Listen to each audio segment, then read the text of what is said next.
Evening all, welcome to the Cheese Room. It's Monday night and we are back. It's been a very somber day, as we know, in the UK, and we certainly do pomp and ceremony better than probably everybody.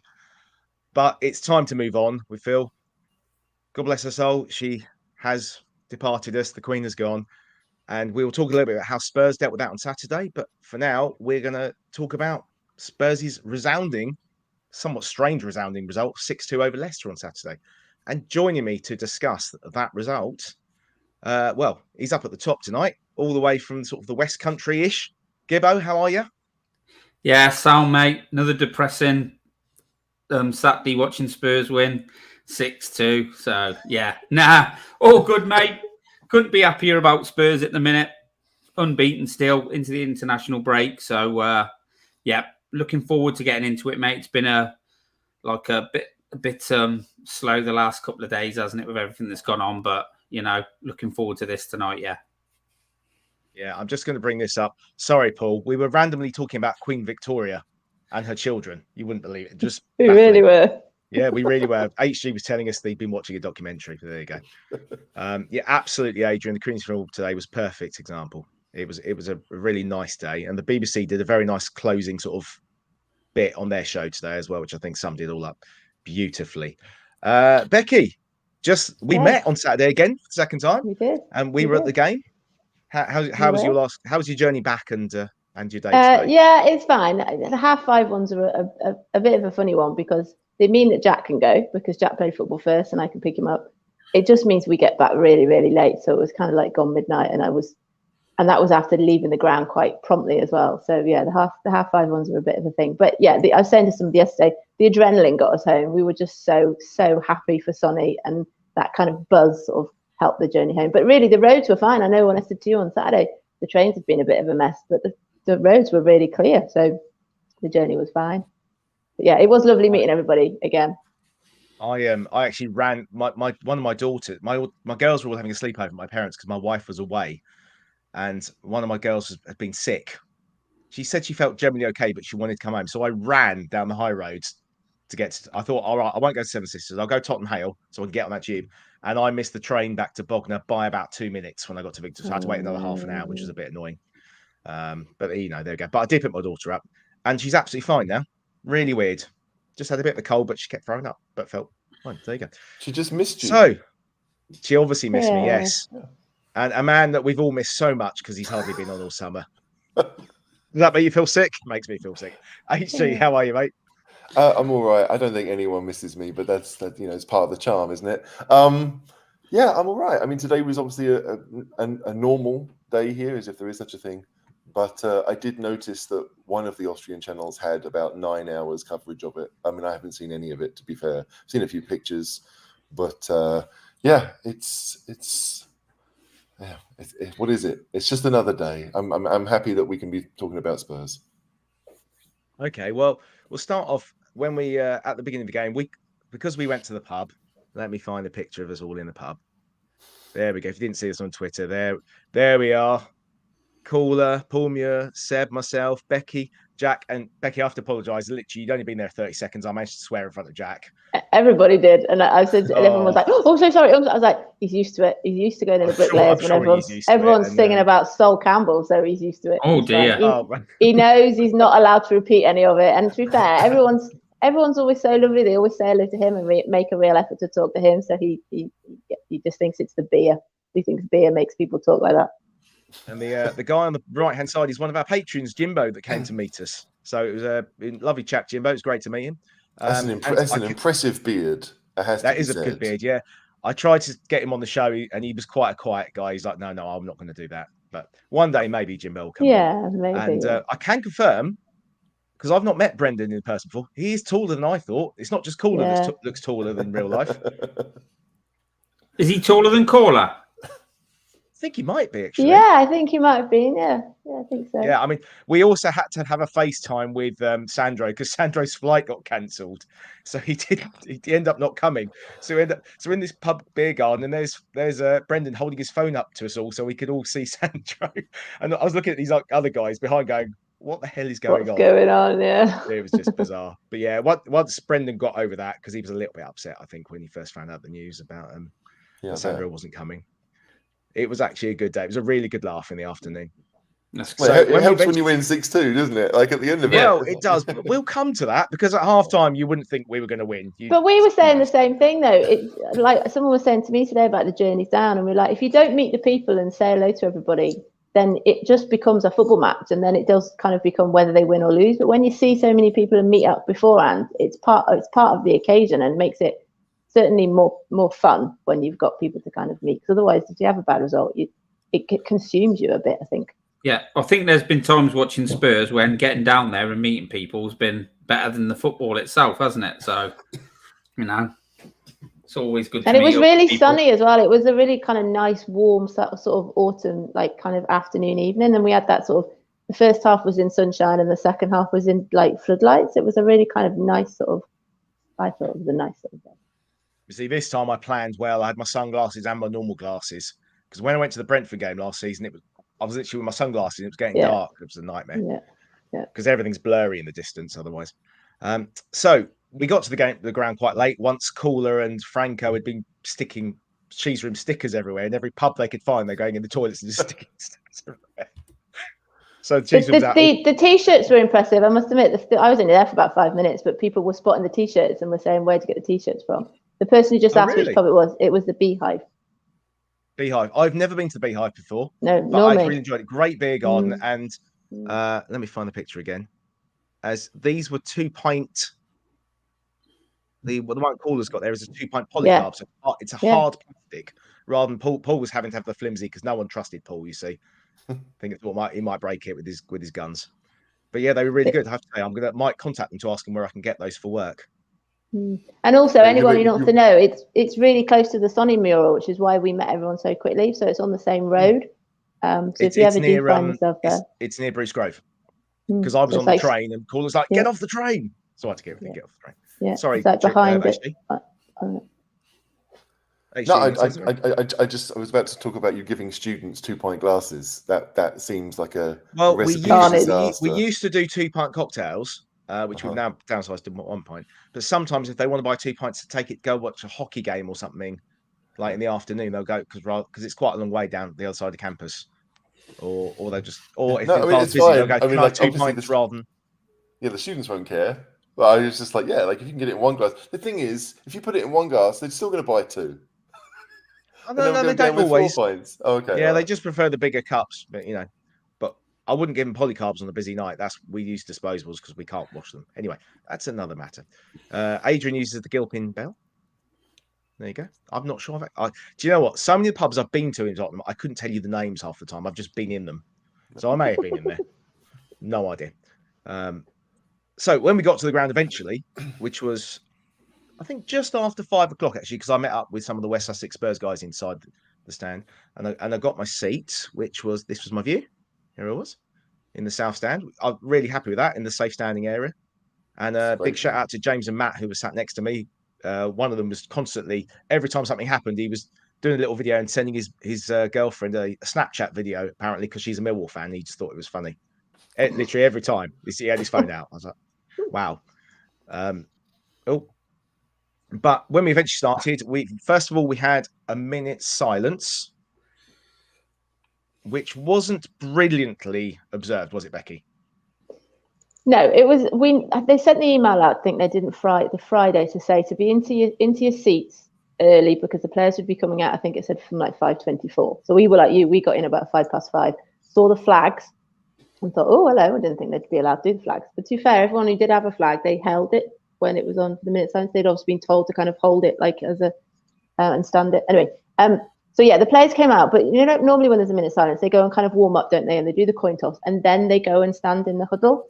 But they didn't. They walked straight and did sort of like a semicircle thing. So they were facing the West Stand, and then Ledley King came out, didn't he, with the floral wreath. And then the person over the tannoy said, right, we're now going to have a minute silence. And everyone, people stood up, and then you just had people heckling and shouting rubbish, and people like when Liverpool did it on Tuesday, I think you could hear people shushing them, but of course, because then people were shushing them, more people then started doing it, and then people were shouting, "Shut up!" Yeah, and then you could hear it from one side, so like someone from the West Stand would shout somebody on the East Stand to shut up, and then So that went on, luckily, for only about 10 seconds, and then everybody did go quiet. But the thing that was strange for me is that normally you're used to hearing the referee's whistle. So it starts and ends on the referee's whistle, and it didn't. So then there was this massive boom when the national anthem started, and it was like kind of Jack right next to me kind of like shuddered, because I don't think he expected that side of it, and then the national anthem part of it was, superbly done. And I do have to say, some of the Leicester fans were also being idiots as well. But, broadly speaking, it was well observed. It just took them about 10 seconds to pipe down a bit. Yeah, I'm pretty certain. I'm watching it on TV here. I have because I saw the comments from everyone saying how bad it was, and I was like, I'm pretty certain they must have muted it, because from where I was, it looked like there was nothing. You heard nothing. But yeah, there are some people who don't like how things are, and yeah, they'll choose to say that whenever they want, which is a bit weird. But yeah, some people just get pissed up and just shout for the sake of it, don't they? As well. Yeah, and I think we were saying, because they were then telling them to shush, more people then did it, and it was like, God, it was almost like you needed to say nothing. Yeah. But also, people have been in the pub all day because it was a late kickoff, so I don't think that probably helps. Idiot. Dave, I definitely peaked about 15 years ago, mate, but None of us can believe that. You're so much younger than the rest of us. You look so much younger than, I can't imagine what 25-year-old John looked like. Is there a difference? Have you changed that much? No, you had spiky hair. You sent me a picture. Do you remember, John? You sent me a picture. Did I? The only difference was you had did use have spiky hair, yeah. You had spiky hair, but you looked exactly the same. No, actually, to be fair, you look like James. Well, he looks like me. Yeah. He's been out. He moved into university halls on Friday, so he probably looks older than I do now. He went clubbing and all sorts. It could be a mess, but I believe he's on the Wednesday night show with Gibbo, so we might get to see his uni halls on Wednesday. If he wouldn't send me a picture. He said it was too much of a tip already. Good stuff. Proud down moment. But yeah, so going back to the national anthem. Once the national anthem finished, as it normally does when there's like a kind of more somber sort of thing, the atmosphere then erupted because everyone claps and cheers, and the atmosphere for about the next 40 seconds was really good. I can't be bothered anymore, Adrian. I couldn't, at one point, it was so loud during the national anthem, I couldn't hear the female singer who had over the tannoy, because the last sort of bit of it, we were ahead of her because she did a big pause, and we were almost finished it because it was so loud you just couldn't hear her. And I think I was singing "God Save the Queen," to be honest, because her picture was on all the screens, and I was just like, "Well, it's the last chance, isn't it?" That was a bit strange saying "King" when you've got pictures of the Queen on all of the screens. Yeah, I agree. That was a bit weird. Hey ho. So on to the game, and we obviously heard the starting lineup while we were still in the pub, and here it is. So there was 3 changes, and it very much seemed like the 3 players that got most grief for their performances in Lisbon, who were obviously Emerson, Romero. Oh, not Davis so much. Davis is obviously injured. We understand he's out for 3 weeks with a hairline fracture. Does 3 weeks seem a bit quick to you, Gibbo, to come back from a hairline fracture? Yeah, it does from like a fracture, but what bit's he broken? Which just below his knee? I read earlier. Oh, really? Oh, wow. No, yeah, that does sound like something that'd be like a month or at least a month, wouldn't you? You'd have thought a couple of months more like, but I'm no medical expert, mate. So if he's back then, fair play to him. They can sort him out that quick. But Spurs medical team haven't got a great track record, have they? So they might say 3 weeks. Haven't we changed them all, though? Haven't we changed? Didn't Conte basically get it all ripped out and started again almost over the summer? I don't know, mate. So.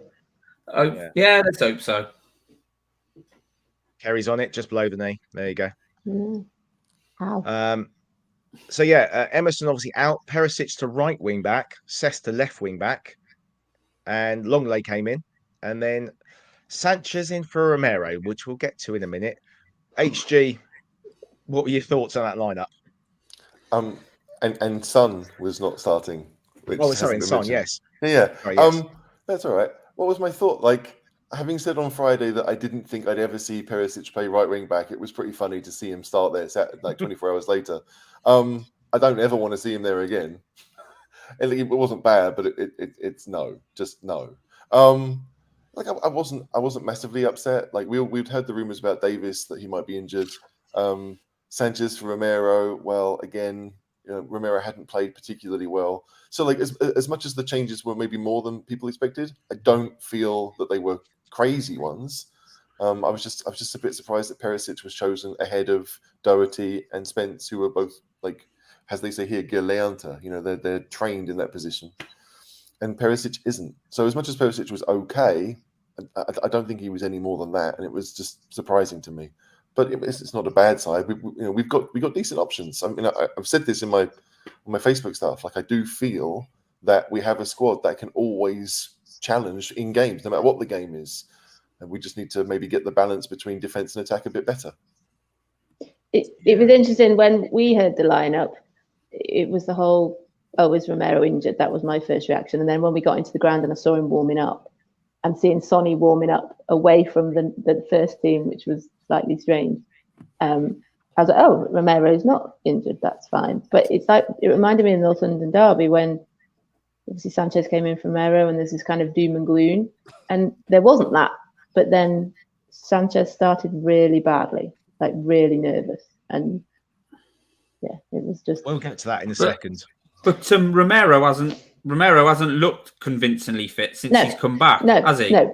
And that's why I thought he wasn't injured. I thought actually he didn't play that well on Wednesday. I thought he wasn't tracking back enough. So, yeah, I was just more relieved that he wasn't injured. Like, to me, he hasn't looked like he's really fully got over the injury he had before. So, I thought when I saw that, I thought that was quite understandable. I thought maybe giving him a bit of a rest, build his fitness back up. And Sanchez has done reasonably well, hasn't he? When he's been in recently. So, yeah, and I think we must have realized that, like, Romero's probably going to play however many games Argentina has. He's going to play those. So if you're thinking about trying to lower the workload, well, we can only do that with our own fixtures. And so, we talked before about, Leicester being at home, the bottom team in the league. There are occasions when you can try to, use the squad and rotate people in and out. So, like, it's like, I don't think any of us really want to see Sanchez starting unless someone is injured. But there are going to be occasions when that happens. And yeah, although it wasn't his best performance, he tried to, almost scored a goal to kind of atone for the mistake. And I mean, after those initial 15, 20 minutes, I don't feel that Sanchez did much wrong. It was just, it's weird how the nerves went as time went on. Because why would he be nervous in the first 15 minutes? That's odd to me. But he did that against Arsenal, though, HG, didn't he? When he came in, when Becky said it was all doom and gloom when he came in against Arsenal for the first so many minutes, he looked sort of like it was too much for him, and he was all over the place. And it seemed once he calms down, he's a completely different player. He looks all right. No, I mean, he's also go on. Okay. I was going to say he's also not used to playing with Perisic in that little triangle, is he? So normally Perisic has got. It was that as well. I think there were too many changes at once for Sanchez, and he didn't cope with them very well. Yeah, and what was it? The 21st minute when we got our second.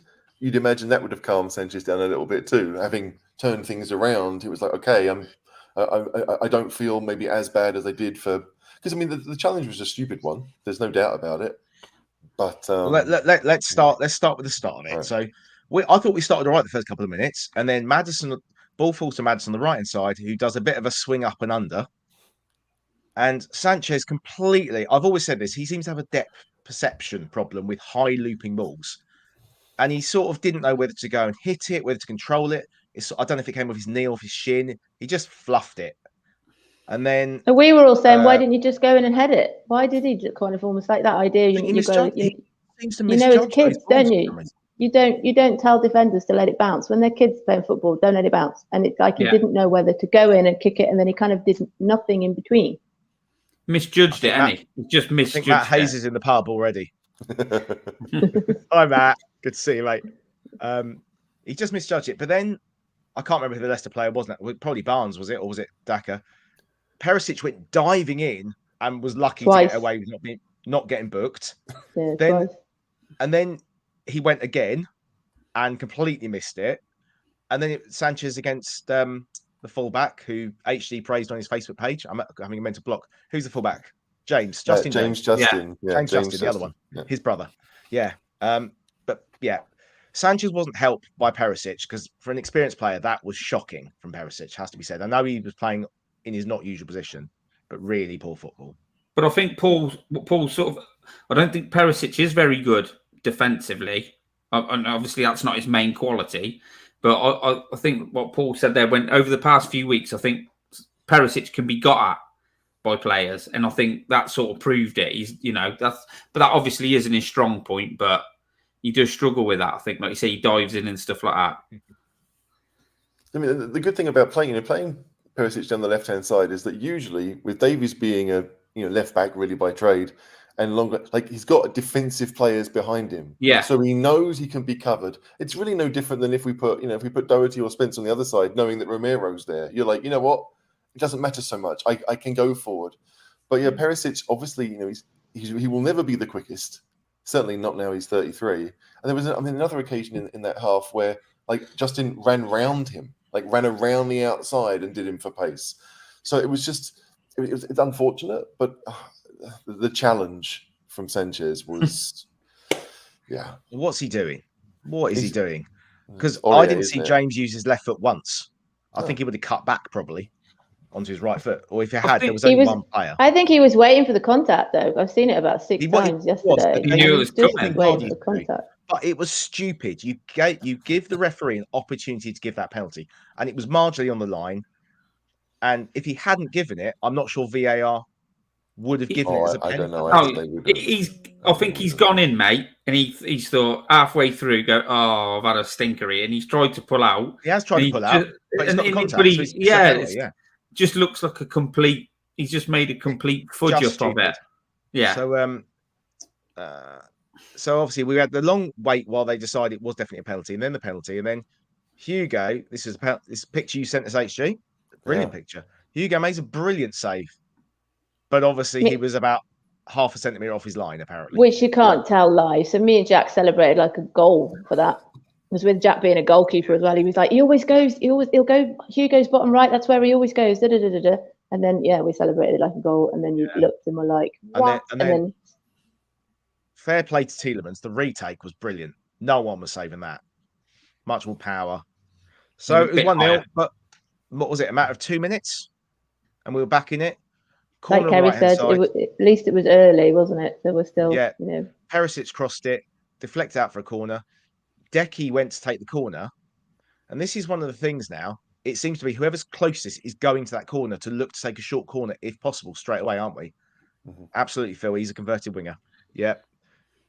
But yeah, we're taking these short corners, aren't we? And if the short corner's not on, then the proper taker, be it Son or Perisic, is coming over to take it. And Becky was straight there, played the short corner, got it back, whipped it in, similar to the second goal we scored against Arsenal back in May. And there was Harry at the far post, Becky. Yeah, and from where we were, I just said to Jack that someone's getting on the end of that because it was just such a perfect cross. And in such a short time, we've seen Kulusevski do that so many times. And the place absolutely erupted. But again, it's a bit far from the south stand to north lower. But when I watched it back yesterday, Harry heads it at the goalkeeper, doesn't he? And then there's that tiny gap between the goalkeeper and the post. So very much like the Arsenal one, and there's been a lot come out yesterday, hasn't he? Sonny has praised the set piece coach, saying, I know it's not a set piece, but it is kind of like a set piece the way they sort of did. I know the ball was moving, but you can see that there's a positioning that they've been working out. And Kane was always going to score because he hit it so hard. It was going to go through the goalie. HG, can Danny Ward, obviously he's been quite highly criticised, and he's potentially the Wales number 1 for the World Cup, but he may or definitely be the number 2. Could he have saved that, do you think? It's one of those ones where Kane's so close that if he gets his body in the place where the ball goes, he's going to save it, but he doesn't have time to react, right? So he's tried to make himself big. But as much as Kane didn't have a huge amount of goal to aim at, he still had quite a bit. It wasn't as if it was like this tiny window. And so, I think it hit him on his way in, but it was going in anyway. Ward has, it's because Ward was Liverpool's keeper for a long time, their sub keeper, and he went out on loan a couple of times and was really highly rated. And Leicester spent a huge amount of money to get him and be their sub keeper because he never really started over Schmeichel. And so to finally see him play, it's like I don't understand the fuss. Because he's looked ropey in every single game, and it was nice to know that we were going to try and test him early on. Because 1-0 down, you suddenly know, okay, we've got to attack. But he doesn't have the same presence as Schmeichel. He's really diminutive, and he doesn't shout anything either. You know, Schmeichel, when we were at the game in April, he was shouting things at the players. He doesn't really say anything. Yeah. I think it's been obvious when likes of Ranieri left the club that Schmeichel has been a key influence on the club. He's had big say in the boardroom.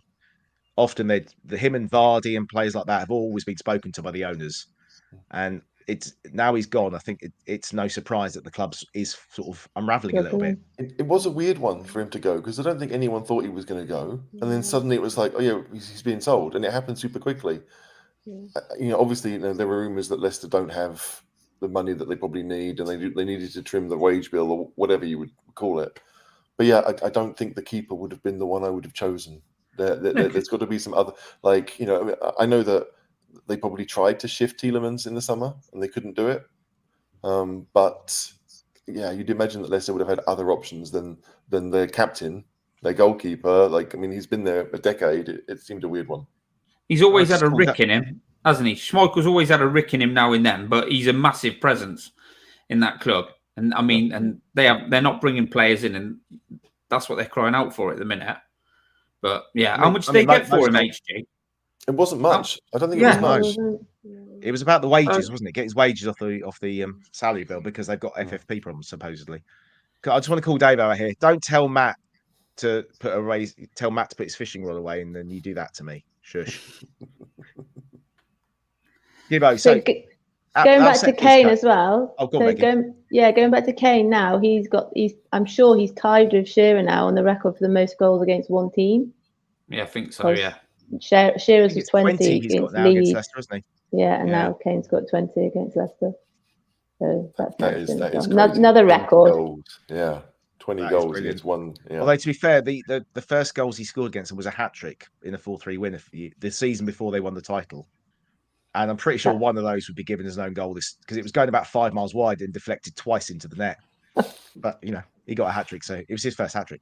So happy days. Gibbo, this set-piece coach, I said, Becky was straight there.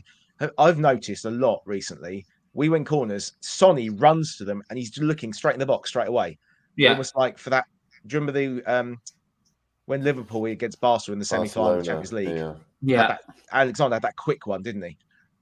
They're really switched onto it, which is brilliant. But why are they not switched on anyway? Well, how does it take this super duper? Do you know what I mean? These coaches to make them think about this. Mate, I don't know whether it's a thing with modern day footballers. They have to be told what to do more than working it out for themselves on the pitch. But I don't want to go all like Roy Keane or Graham Souness. But I want to hear that. Yeah. I think so. Obviously, I was talking to someone who's involved in professional football the other day, and I was talking about our kids team, and I said this, they're staying in positions like they've been told, they're taking it literally, and he was like, yeah, the men's football team do that as well, mate. Some of the adults are like that playing football. So I think you do, mate. I think a lot more nowadays players don't literally tend to do exactly what they're told and take it literally, and that sort of doing stuff like that has been taken away from them a bit. So obviously VO comes in and tells them to do stuff like that, mate. And you can see it, can't you? You can see the difference from the last few seasons because our set pieces have been pretty naff for a few years. And also, most time all the chances we seem to have had this season, every time we've scored from one or say one's hit the post or someone saved it, there's been 3 people going in for it as well. And if it hadn't been Kane, it'd been Dyer, or the Dyer header, it could have been Bentancur, and there was Richarlison, and there's just loads of them all going in for it. Stuff which you'd think was basic, just movement in the area, moving, pulling defenders around, and Perisic has made that run, hasn't he? Quick out there and got the ball, and Kulusevski's made himself a better angle and put it in. Pretty sort of straightforward, basic stuff you'd be expecting professional footballers to maybe be able to work out themselves, but obviously we pay a bloke to tell them to do it now. I mean, I think with Conte, we know that he's very hot on making sure that people are in the right position, doing the things so they can do what he wants them to do. And so it's almost like if you don't do it, you won't play. Yeah. Right? And I mean, although you can look at Dombele and Lo Celso and think other things as well, if they're not willing to do those things, then they're out the door. And I think it's quite easy to say that neither one of them might think, I want to play that kind of football. So I'm not surprised that they seem so robotic at times. because our patterns of play are quite robotic. Yeah, we are. Yeah, definitely. But you would like to think that they can. That I don't know. I mean, not that they can tie their own shoelaces, but they can think for themselves. And because I mean, this is it. Mourinho was very much about that. Like, you're the professionals. You figure it out. I'm just going to try and set the team up so that they can, that they can basically don't concede and then bore you to death. Yeah, and Conte's system of boredom is very automated at times, but it's like I don't know. I always listen to the interviews given by players, and generally speaking, and this is an absolute like wide brush, I get the impression that like German footballers and Dutch footballers, a lot of them seem to be a little bit more intelligent than English ones. And so when Maddison gives an interview and suddenly people are like, oh, he's going to be a great pundit in 10 years, 15 years, because he was eloquent and articulate and all those things that apparently most footballers aren't. It's just weird to me. I'm being very harsh. I know that there are super smart footballers, but I remember the days when a smart footballer was someone who got 8 GCSEs. Right, like that's what made them smart. And hey, Frank Lampard has got an A-level in Latin, hasn't he? Wasn't that? They always used to mention that, didn't they? There you go. So it's I think the thing about Maddison, Aishi, is that we were just surprised he could speak so eloquently. And he was goaded, wasn't he? The interview was goading him, trying to catch him out. He was really trying to catch him out. It was about 4 times. It's Jeff Shreves, though. That's what he does.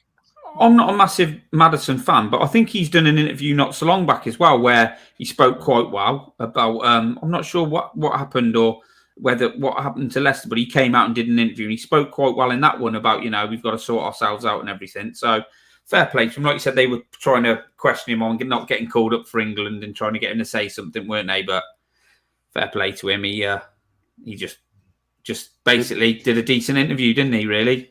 Yeah, I mean, if they're picking to go away from it a little bit, if they're picking players on form for the World Cup, Maddison goes. Absolutely, he goes. But we don't do that, do we? No, we're not doing that, obviously. That was when we get to his goal. I was going to ask you. I will come back to that. Okay. So a few minutes later, Richie goes and wins the ball back on the left wing, and wins a corner. Perisic comes in, lovely little curled Perisic right-footed cornering. Eric Dyer. Almost a carbon copy of the goal we conceded at Sporting, I thought. Top corner, 2-1, happy days. And again, there was loads of players actually lined up that could have knocked that in. Learn from your mistakes, right? Yeah. Like if teams can do it to us, we can do it to other people. Yeah, it feels weird thinking that a corner might lead to something. But I'm glad you brought up the whole Richarlison thing, right? Because that goal doesn't happen if you don't have Richarlison in the team. Like Kane's not making that challenge. Son's not making that challenge. It's his entire being is like, I'm going to make your life difficult so that you can make a mistake. And when we see that teams do that to us all the time, trying to pressure Sanchez or whoever it might be to make a mistake, it's great to know that we have someone willing to do it because we don't have too many. And 2-1 up after 20 minutes. So, I felt relaxed watching Spurs. I thought that was it. It was going to be a nice, comfortable afternoon after that. What, at 2-1? Yeah, I did. Actually. I did, and then we hadn't played that well. But when you can score goals the way that we can from random situations, which we never used to be able to do, then suddenly you think something could happen. And I can't remember the last time I looked at Spurs doing set pieces and thought this could lead to something. Yeah. And I thought we needed one more. I thought we needed one more at 6-2. Leicester are shocking at set pieces as well, aren't they? So everyone's just made the announcement that it's another set piece that they conceded, rather than sort of talking about how good the curl in from Perisic was. I think it's a bit unfair on Perisic, really. But if you look at the movement from the Spurs players on our corners now, it's completely different than it has been for a while. The movement of the players and the runs they're making, like I said, Perisic running out to give it to Kulusevski, Dyer and Lenglet's movement, and a couple of other players before that, and where we're putting the board, it's completely different than we've had. So you can really see where he's working with them. They're actually we're probably playing to try and get corners at times. That's why we'll need people like Richarlison, just because a corner at the minute, the way we're playing and the way we're using our set pieces, we're getting a lot of joy from them. So we'll probably start just playing for corners if we can. Obviously, I was like Becky. I was at the other end, so I didn't realise that. Yeah, may have done. So. I can imagine it did because we were causing them a lot of problems. Oh, there you go. Rainer, I know you're HG's mate. I'll try. He's gone down there now. He won't want me to pick him up anymore. I'll try. Maybe I'll tweet some pictures out. And then a few minutes. I don't know how long the time difference was, but we got another corner, and then I thought Sanchez had knocked it in, and the ref blew up for a foul. HG, I couldn't tell you what it was about because they didn't show any replays in the stadium. Match of the day didn't show any replay or anything of it. Oh, really? Why was that Okay. given us a foul? So Sanchez jumps up before the keeper starts to go. So if you can imagine, Sanchez is up in the air, ready to head the ball, and then the keeper basically jumps up into his arm, which is already up. Yeah. And so, like, yes, it's a foul, but no, it's not a foul because he was there first. It was a bit of a grey area. But the funny thing is, Sanchez didn't touch it. It actually went in off Patson Daka's hand. Yeah. Daka was stood behind them, and the ball came over, and they all missed it, and it hit his hand and went in the net. So I said straight away to Jack, I went, Jack, that's an own goal. That's an own goal. It's just come in, and we didn't. Maybe I was blindsided, couldn't see Sanchez, but from where we were like, that's it. Leicester playing gone straight in. Yeah. Is that really a foul? Well, that's the question. Like when they protect the keepers, though, don't they? The keepers always get protected with stuff but he's like that. not. But he's not like he's in his space, and he's jumped in his space, and the keeper's obviously sort of made an attempt to come for the ball whilst he's jumped. So in theory, jumped into him, and the ball goes in. Because they get given now, but I struggle to see that's a foul. But like nobody. The keeper has to be unimpeded. It seems by anyone. Yeah, like they have to be able to go.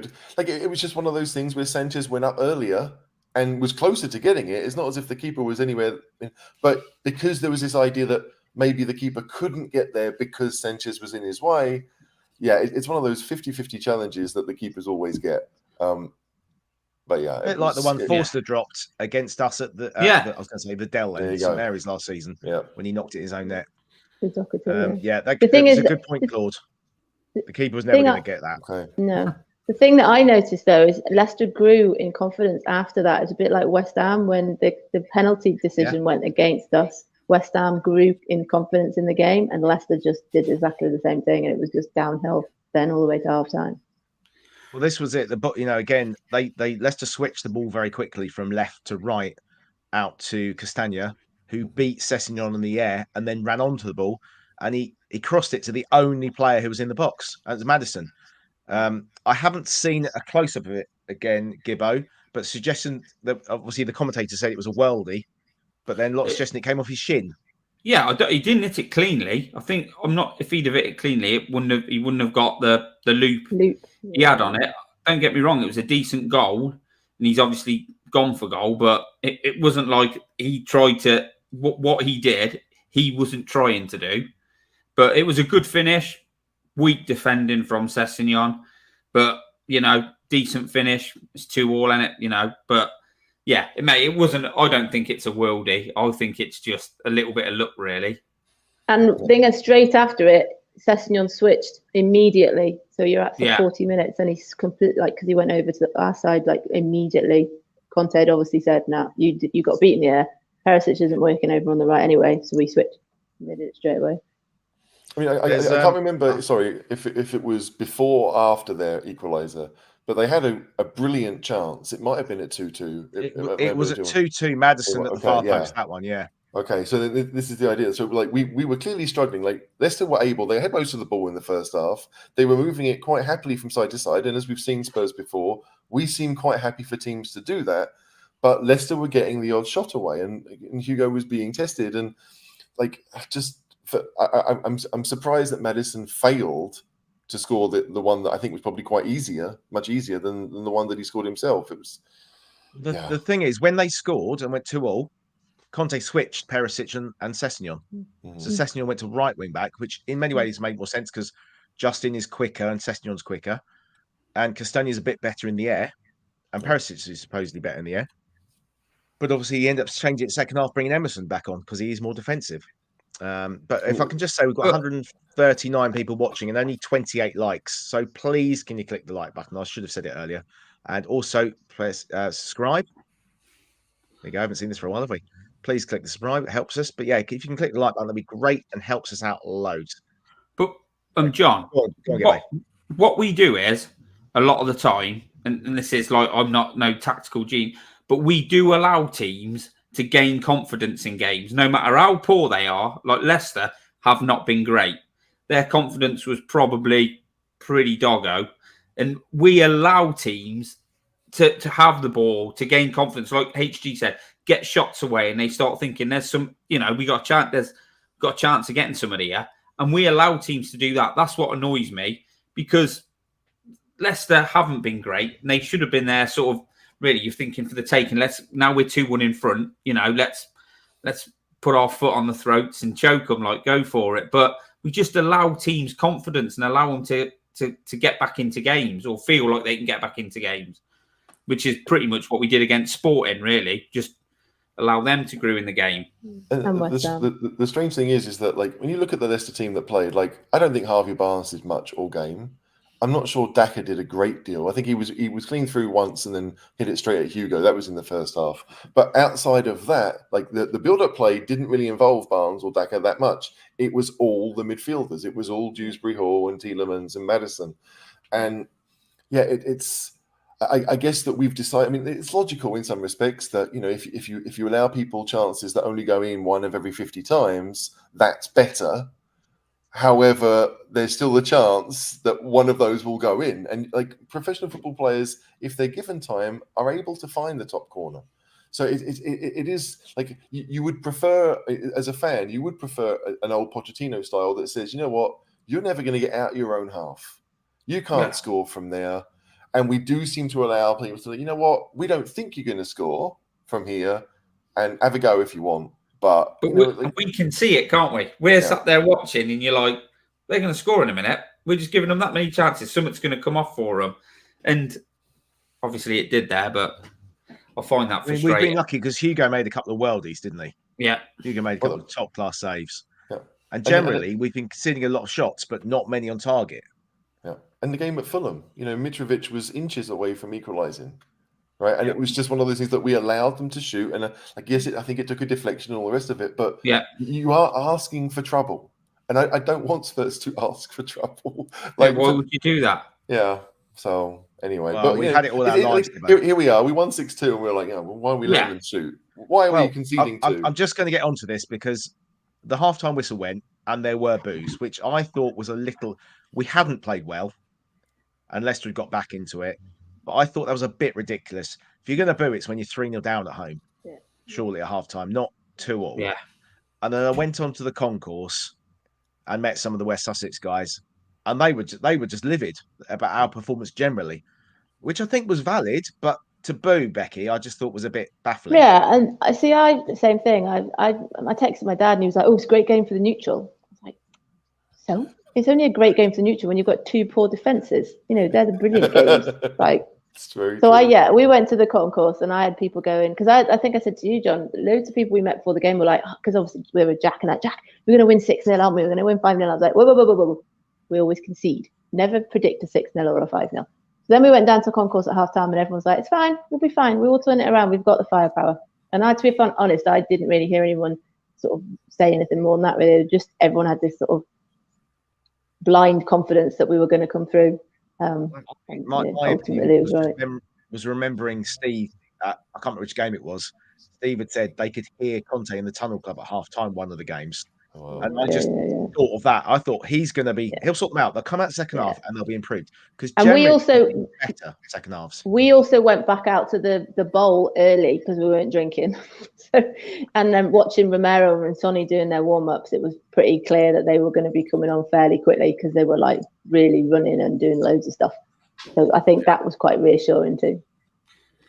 I put Tom's comment up because I think he makes a fair point. Like, Leicester are bottom. And Spurs fans at their, we quite often go there expecting victories, and we know we've got a decent side, but it's just weird because I think in Leicester's previous game they went to Brighton, who were fourth? They're fourth, and it was 2-2 at half time. So we know Leicester can score goals. I don't think there's ever been, even this season, they scored 2 at the Emirates. Like they can score goals, but I think there was this idea that we were playing like the wooden spoon team, the whipping boys of the league. And like, granted, they've lost 6 in a row now, but I don't think Leicester are the worst team in the league, and I don't think they'll stay in the bottom three. I think they're good enough. They've got the players to get out and win enough games. They've just got to sort out the defence. And I think their fullbacks were good. And, Evans and the curly head guy, was it Faz? Like they weren't awful, but it's just getting, again, like every team, getting that balance between how are we going to defend. I mean, they can't defend set pieces, which is a major issue, but like, how are we going to create chances using the players that we've got, right? What's the best way? And I just feel that a lot of managers, not just Rodgers, but they're very much like, I want to somehow shoehorn a few of my good attacking players in at the expense of more solidity at the back. Yeah, I think, what was I going to say now? Let's go on to second half. Go over. Do you want to say something before we start second half?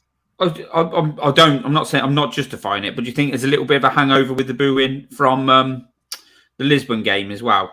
Obviously, because we messed that up. I think they were booing in isolation because we conceded 2 stupid goals. Yeah, and like the people are saying now, like about the sense of entitlement. That it's ridiculous. It's just ridiculous, really. But also, we hadn't passed the ball well. Both teams were giving the ball away a lot. We were giving Maddison too much time because he is a good player. He's a class player. We were giving them too much time. We were setting off them, and it does grow. You do worry, and we conceded the goals ultimately. But the second half came out. Yeah, we looked. You could tell he got a rocket up them, and like you're saying, Becky, the subs were coming, and it was very early on. Bentancur nicked in and stole the ball off Ndidi, who generally Ndidi's strong in that position, and he just drove. And my first thought, because he was about 30 yards from goal, was the goal was empty. Shoot. But he didn't. He just kept going and then just passed it in the bottom corner, which was beautiful, Bex. Yeah, and like I said on Twitter yesterday, for somebody he's gone like 130 games without scoring. It was a really lovely finish, and I was like, when I watched it back yesterday, because we're so low down in the South Stand, I can't really see the ball until it gets kind of 2/3 along the pitch. So I didn't see that he'd got it off Ndidi. But weirdly, watching back yesterday, Kulusevski loses the ball early in the kind of the situation, doesn't it? So Leicester really had the ball, a bit like if you remember the Leicester goal for Bergwijn, wasn't it? We intercepted in the same sort of area, and all of the rest of that was history. But yeah, for Bentancur to kind of run on, surely it's going through his head how it's been such a long time, and it was such a lovely, calm, kind of side-footed, powerful sort of finish in the bottom corner, and you could see the delight on his face. And then he celebrated with Kulusevski as well. So it was like, oh, I love them. But yeah, it was just, and it was brilliant, and it was great because my friend that I was with, Jo, she missed that goal. I missed the Højbjerg one last time. She was getting drinks. She missed that one because she was getting drinks. I was like, yes. But yeah, so genuinely made up for him. One of you to get a drink seems to be the running theme here. Yes, exactly. Or Caller seems to miss goals, doesn't he? Often. But yeah, it was a great finish. Great finish. In the chat. I'm sure she's had a great day. Gibbo, what did you make of Bentancur's goal? Yeah, lovely finish. He's good at that, isn't he? Sort of like when he's good when he presses. You see him quite often go past Kane and press. I think he's good at that. So when we sort of like step up the pitch a bit more, he got in that position. He sort of like got on the. If you watch it, he comes on the wrong side of Indeed. Indeed, he looks aside where he doesn't see him, and then he just sort of switches path, wins it, and he's through. Lovely curled finish into the bottom corner. Yeah, great goal, great player. HG, is that partially down to Johnny Evans playing the ball? Because surely, indeed, he needs to be aware players around him, but also surely Evans needs to be the one telling him someone's coming and give it back to him. It was obviously a bit of both. Like, I think Ndidi is more to blame because like Bentancur was quite a way away when he got the ball. He was running quite fast, but it was still, yeah, I don't know. But like when you make those passes, like you have to know what you want to do. Like if you've got your back to the play, the ball's coming to you, but everything is behind you. You have to know, what am I going to do? Am I going to give it straight back? Am I going to take it to the side? Rarely do you have the time at any point in the game to be like, I'm going to take a touch and then look. You should know where people are. And I feel like that was indeed his issue, is that maybe he wasn't expecting it. But again, if you're switched on, you're expecting it. You're not just running into a space where you think you need to be. You're running into space and hoping that no one's following you and checking that no one's following you. So yeah, it's less Evans for me, that one. It's just I was expecting Bentancur to pass the ball, right? It was like which way are you going to go? And it felt like the defenders were like, well, we've got strikers either side. we'll stick with them, and if you feel you can beat the keeper, go for it. And he did quite easily, and made So it look, basically, he made it saying look easy. they were doing Virgil van Dijk on Sissoko. A little bit, yeah. But I mean, Yeah. you would, wouldn't you? I mean, like, there's no evidence that Bentancur is going to be going to come out with the finish that he did. And you think, I mean, who would have been I guess it would have been Richarlison and Kane, maybe, or Kulusevski on either side. Like, I don't know, but it was all Bentancur, and that was the key moment of the game. At 3-2, I feel like that, like the home fans would have been beruhigt. I don't know the English for that. They would have calmed down, and of course Leicester are like, here we go again, like instantly. The fans would have thought that, the players would have thought that. So it was a massive momentum switch, much more than anything we did later on. That goal was absolutely key. Yeah, I mean, I said to the guy next to me that that's not the end of the scoring. Yeah. Now, obviously, I just hoped it would be for us, not for them. And then a couple of minutes later, we had Emerson on. Perisic went off. Success went back to left wing back. Emerson on. And then 4 minutes later, we then did Romero and Sonny on. I don't know why he didn't make all three changes at the same time. Seemed quite a small gap to do it like that. Isn't it interesting how like Emerson and Sessegnon come on as being the wing backs, and I felt like we looked a bit more solid defensively. And we've had this issue whole season. We've said Emerson is a much better defensive fullback, isn't he? Than we knew that already. But we did lose the corner kick element at that point. And we know Sonny can put a decent corner kick in, but obviously Perisic is the daddy, isn't he, really? And then I've got Lloris made a cracking save from Daka, didn't he? From a header, wasn't it? That was really decisive.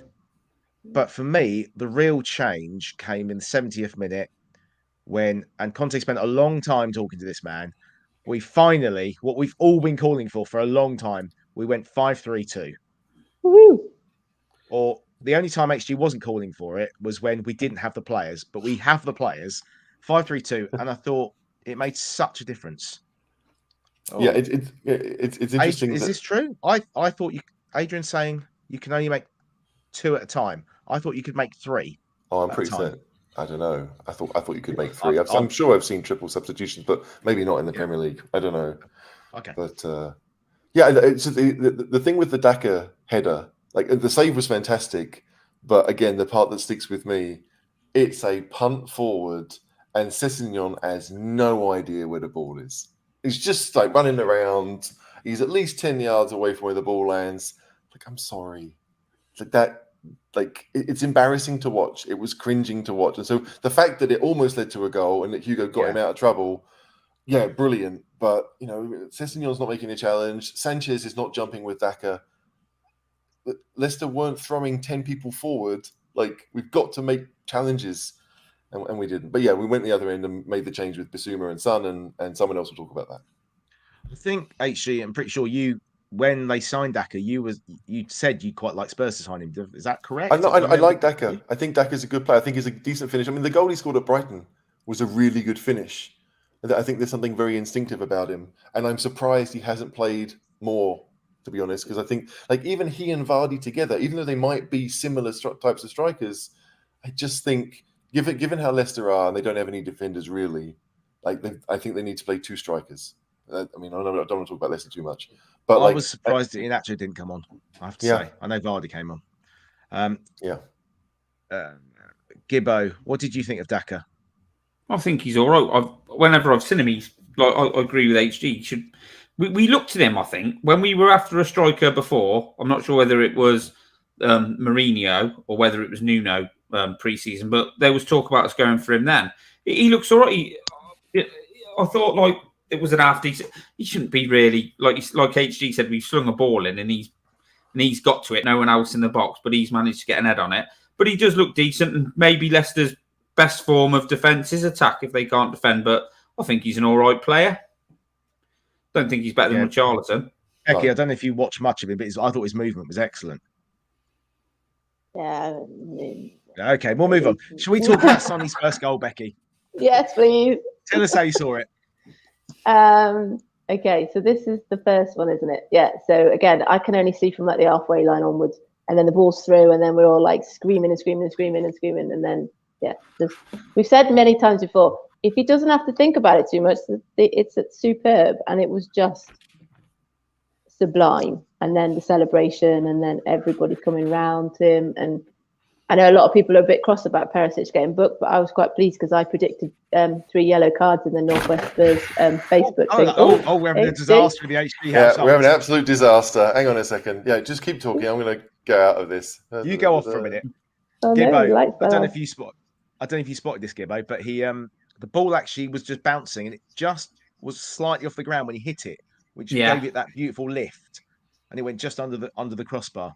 It was a great strike, but I do want to say, I've said on this show before, obviously I'm not like, I was one of these saying we got to drop Sonny, but Pochettino when he used to have periods where he wasn't playing very well, Pochettino would take him out of the team, bring him on, and he'd do what he did, not score a hat-trick, but he'd come on, he'd score a goal, and then he'd do the same the next game, and he'd come on and score another goal or two, and then he'd get him back in the team, and he'd be back on and run again. Pochettino did that a few times with Son, and it worked, and it's obviously worked because, like, what was wrong with Son in the past few weeks was it wasn't just his finish; he wasn't scoring. It was everything about him: his running, his control, his touch, and all that seemed more or less back on point on Saturday as soon as he comes on. So the other thing as well is because Basuma was there, Sonny was basically playing up front with Kane, wasn't he? So he wasn't playing as wide as he's been playing recently. But I was saying the same. As soon as he got the ball,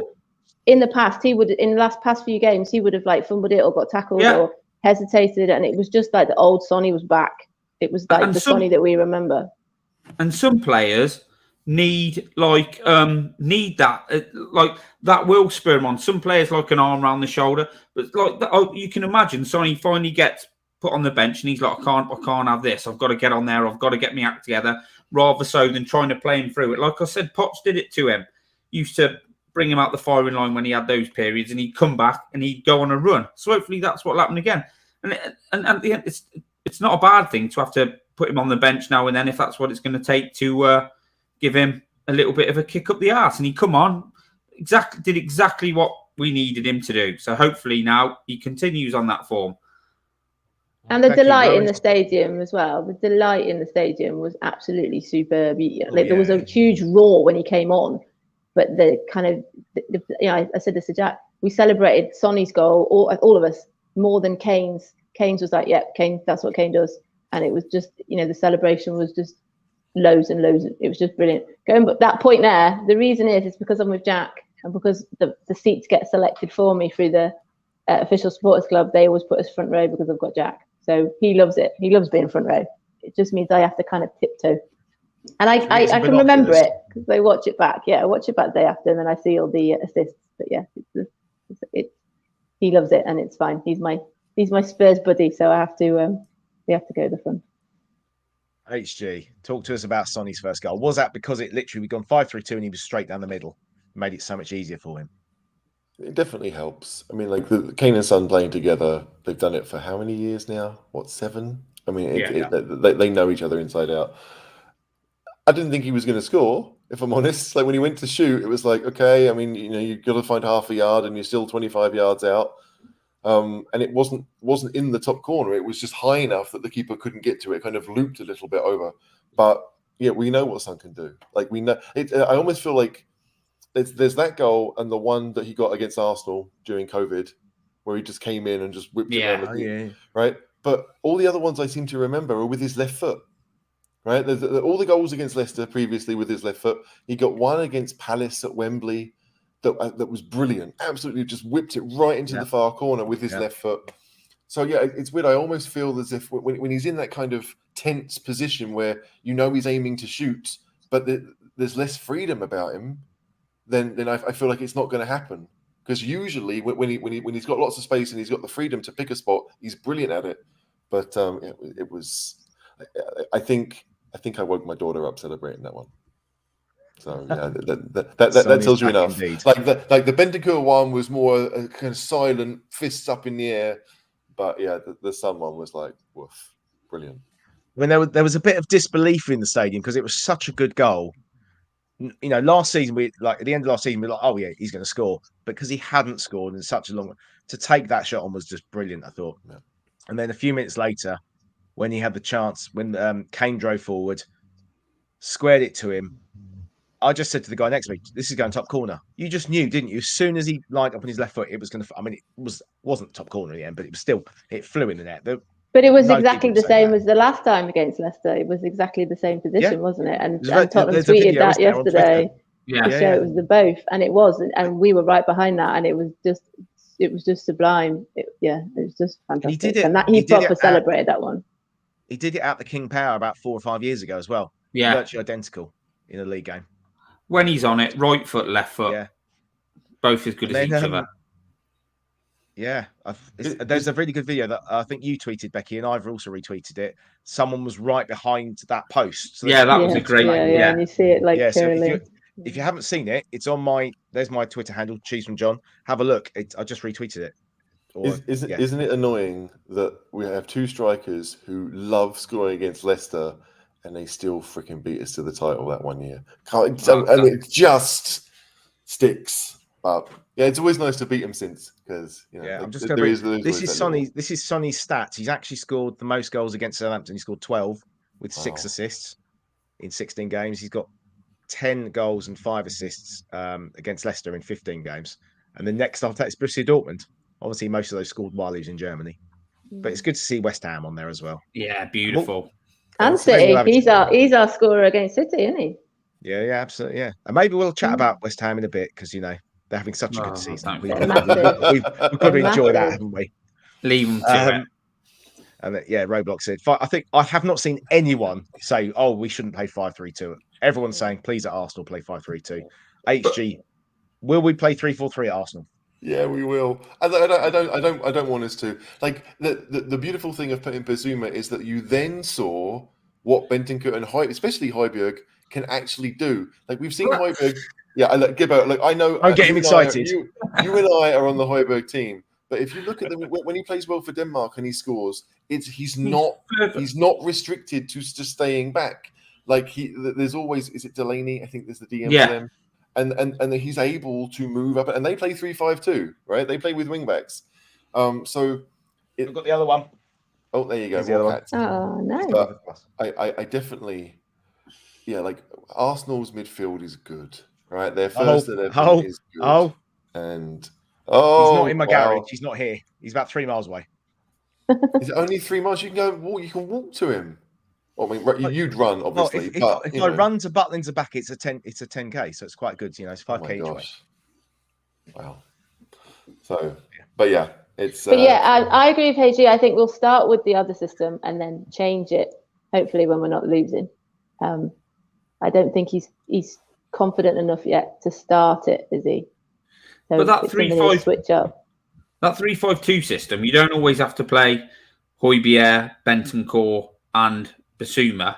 You can obviously put Skip in there, but you could try someone like Kulas. You could play sort of like a 4, and then Kulusevski behind, sort of like Kane and Son as a 10. I know we haven't got like a Maddison or somebody like that to play as the third midfielder in that, but we do have options. And also, if you play that 3-5-2, if you've got Kane and Son up front, you do play them 3. You look at your bench and you've got Kulusevski and Richarlison to be able to bring on. You've got more options off the bench, so it does. It does free you up a bit and give you that a little bit more sort of flexibility. If you need to change it, he'll go for 3-4-3 against Arsenal. I've got no doubt about that. But Craig's just said there, hasn't he, about Højbjerg was the one who assisted, isn't he, for Sonny's third, which I thought Sonny was very fortunate with. He sort of fluffs it, doesn't he? And it just about beats the goalie. And Kane's there, isn't he? And Kane sort of, obviously genuinely happy but if he hadn't scored it, Kane would have gone mad because he could have squared it to Kane, couldn't he? But that was Højbjerg, wasn't it? Højbjerg was bombing forward. As well, just before that, like Bentancur sort of got out wide on the right, didn't he? Pushing forward more, whipped a ball in, and Sonny fluffed a chance there. So like when Basuma came in, it's almost like you've read the run sheet. Oh, is it? Sorry, I haven't. He made a right mess of that, though, didn't he? It reminded me. I said to Jack, it reminded me of Norwich. You remember when they heard that Salah had scored, and they were really trying to get Sonny that next goal, and he was forcing it, and it was very sort of all the shots were very forced, and he was sort of falling over himself, and then of course he gets the golden bit with the beautiful curler. But it reminded me of that. It came across, Bentancur, it was lovely seeing Bentancur playing right wing, crosses it over, and Sonny just sort of fell over himself. So, I'm sure freeing like Bentancur and Højbjerg up to help with whoever's in attack and maybe allow your wing backs will make us better attacking, and we should be more solid defensively as well when we have to defend, but we'll see. Yeah, I mean, I didn't think Basuma did anything stunning, but he just allowed the other two to go and he won the ball. And he moves it quick. He moves it when he plays in the holding position. He moves it quicker than somebody like Højbjerg can. He does move the ball quicker than Højbjerg. Sometimes Højbjerg can be a bit ponderous on it, but like Basuma sort of gets it one touch, gone, and he's moved, hasn't he? So yeah, I think those three in the right game, like Man City away or even Liverpool away, could be a really good move. And Conte made comments about the likes of Skip, didn't he, last week, and Doherty. Hopefully after the international break we'll see them more. And he also said in his post-match comments about rotation more. I think he's actually realizing he's gonna have to change them out more because they're going to play 2 games a week, and then the World Cup's going to come along. Yeah. So hopefully Skip 2 games a week every week. I mean, that's the crazy thing. There is no break whatsoever, and there's no easy games. No, especially when you're Spurs. Yeah, I just want to talk about Bentancur because Eric Dyer said this. He said Rodri is amazing. What a fantastic player. I think we play well when he plays well. I think that's the biggest compliment I can give him. I think that's pretty accurate, isn't it, really? Yeah. He's had a couple of poor games. And if he's not on it, we're not quite there, are we? He's a proper footballer, isn't he? Like what I call like just his passing, the way he moves, the way he drops into space and lays it. Lovely footballer. Yeah, absolutely. And then so last goal, we've obviously just discussed it. So Basuma won it. Højbjerg just kept running, didn't he? No one challenged him. And you're wondering, where's he going to go? Pass it to Son. But what I loved was Harry Kane. Your mate's on a hat trick in the last minute. He's like, give it to me. He's never going to pass you. He's never going to pass it to him, is he? Kane isn't going to pass it. Which is why it was a relief it did go in. I know there was the sheer delight that it had gone in, but I think Kane would have been a bit like that. When Sessegnon didn't cross it at the Forest game, do you remember? And Kane kind of puts his head down and kind of does it. I think that would have been like that if he had missed. But the thing that annoyed me watching it back yesterday is that obviously John knows this. We didn't see anything. It just says it's gone to offside. And the thing that really annoyed me as well is Sonny properly came over right to us. If the goal had not been offside, he came right over to us and celebrated right in front of us. But because he thought it was offside, he sort of stopped his celebration and turned away. Anyway, watching it back yesterday, everyone at home finds out it's onside about 10, 15 seconds before we do in the stadium. So I was watching Sonny because obviously he was right in front of us, talking to the ref, and then he does this with his arms as if to say, oh, gosh, it's like, oh, it's not fair. But when you watch that back with the actual decision, it had already been given as onside. So whether he misheard the ref to say it's onside rather than offside, because Sonny goes like that, but watching it back, it had already been given onside. And I said to Jack, oh, he's going like this. It's obviously going to be offside. You can tell the referee's told him before he tells everybody else. And then he did the square thing and it was given. So everyone at home finds out before we do. Referee power. If you had WhatsApp on your phone, because I know you've got a Nokia 8210 and you haven't got WhatsApp, you would have seen the message from Steve Diver going, "That's definitely not offside." He was convinced it was onside. The Lino gave it. The Lino put his flag up. Yes, he did. Yeah. When you look down the line, you think that's not even close to being. Well, it was fairly tight on the lines. Close, on the line, but it wasn't Yeah, I was fuming if he was offside because there's no reason to be offside between looking down the line. Yeah. So, and Sonny afterwards said he was pretty confident he was onside at the time. So, Sonny, Son Heung-min is the first Tottenham player to score a hat trick as a substitute in the Premier League, and the first overall in the competition since Stephen Naismith against Chelsea in September 2015. God, that's 7 years ago. So he did it in 13 minutes. 13 minutes it took him. 13 minutes as well. Also, Mr. Jolly, the founder of the Cheese Room, wrote in our Patreon Slack group a little stat. 7 players have scored Premier League hat-tricks as substitutes. Little challenge for the 3 of you. I've seen some of these though. The other 6.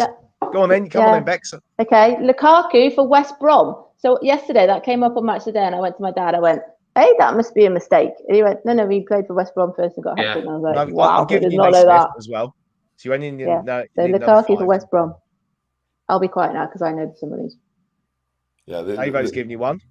The obvious one is. Oh, He's got 4 because he got 4, Yeah. didn't he? That was He at the against top 'cause he got Forest. 4. Yeah.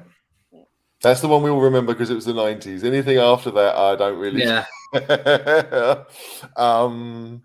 It's one of the few things that Kane's not in. I said this to my dad yesterday. I went, there's a stat that's come up on Match of the Day, and Kane's not included in it because he's usually in most of them.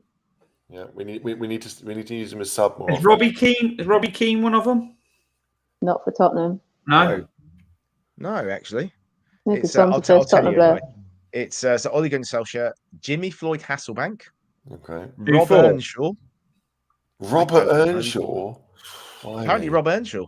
So that was probably for West Brom, wasn't it? Was it West Brom? Yeah. Was that? Cardiff. Did he play for? Adebayor, Lukaku, and Naismith. Okay.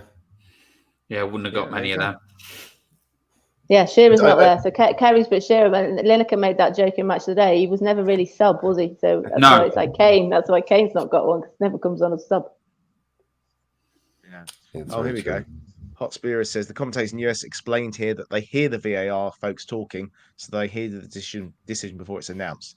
That's why the TV. Yes, I have heard that. Yeah, They can but what hear. I mean is that if the way that Sonny reacted with the ref talking is as if he had said, "Oh, it's going to be announced as offside," and Sonny's doing the. How can it be? And then, but at that point already, it had been given as onside. The other thing Yeah, I but noticed- that referee's a bit of a prick. I mean, I do think I fully expect Simon Hooper to be the bane of our existence a number of times before he retires. I don't think. Yeah. I'm saying no more. Yeah. So the stats for the game. Obviously, we gave Leicester a lot of possession in front of us. Similar, they had slightly more attempts on goal, but we were far more attempts on goal, on target. When So- you win, the stats don't matter, do they? Yeah. All that No, matters. absolutely not. Who But cares? ultimately, it all came down to pretty much us changing to 5-3-2 because they could have easily come back and got an equaliser if it stayed 3-2 to the end. It would have been much more of a nail biting experience. Like the fourth, Yes. I think we knew that was that. And the fifth, like as I said in my thing on Facebook, like I remember the Bayern game where obviously we don't talk about it because the score was awful. But I felt like in that second half, every single Bayern shot went in, and Spurs at one point, like it was our midfield was Sissoko and a whole bunch of attackers as we were trying desperately to get back into it. And then Bayern scored 3 in the last 6-7 minutes to make it 7.